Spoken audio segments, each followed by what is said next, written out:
My name is Noshina Hussein, and I am the Executive Director and co-founder of Reviving the Islamic Sisterhood for Empowerment, RISE. We are on a mission to amplify the voice and power of Muslim women. I am here to smash the patriarchy, and I'm trying to challenge Islamophobia. Bojo and Dinawe Maganananik, Een, Robert Shimmick, Indigenous Cause.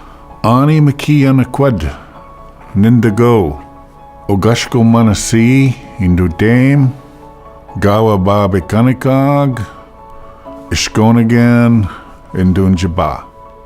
I am the Executive Director of the White Earth Land Recovery Project in the southwestern corner of the beautiful White Earth Indian Reservation. In September of 2015, it was obvious that there wasn't a space or platform that was dedicated specifically to Muslim women.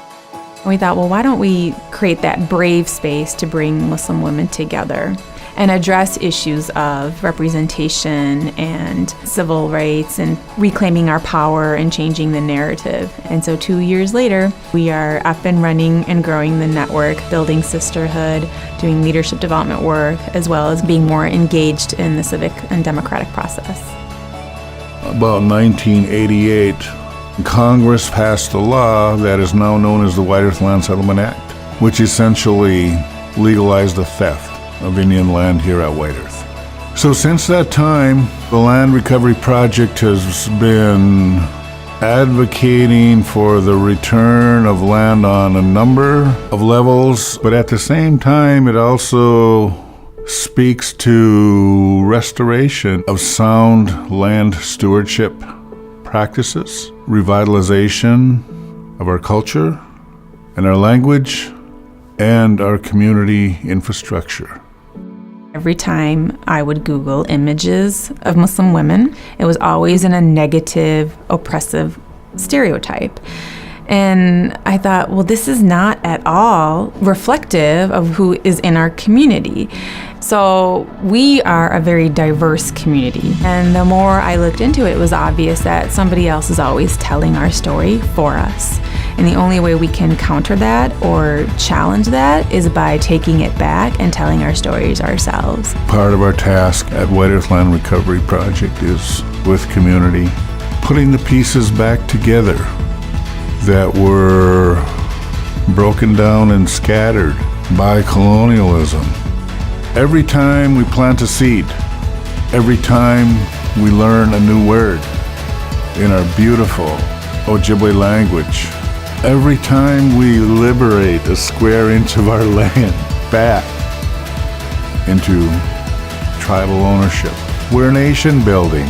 There are stories of Muslim women engaging in their communities back like 1400 years ago. And we're trying to revive those stories so that Muslim women understand that this isn't something new. This engagement and advocacy work that we're trying to do, this is something that we've seen Muslim women doing all along, and we're just reminding them. We have that power, we just need to reclaim it.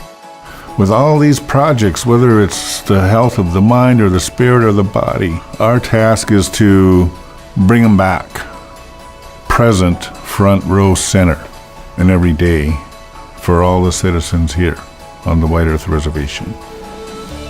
So the way Headwaters approaches these issues in the community is the approach that RISE wants to emulate, because we see results. It's about the people who are affected most by that problem, and how do you bring them to the table and make sure that they can figure out a solution.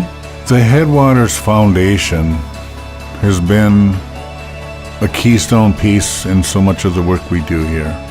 It's provided something we can point to that says, hey, we're not in this alone.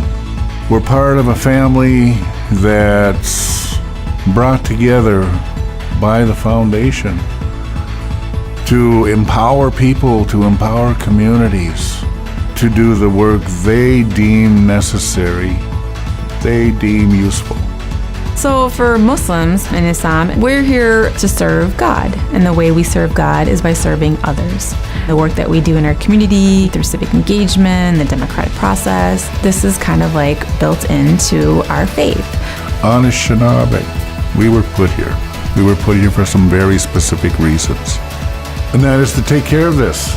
Take care of all these beautiful and incredible gifts that were put here for us to live.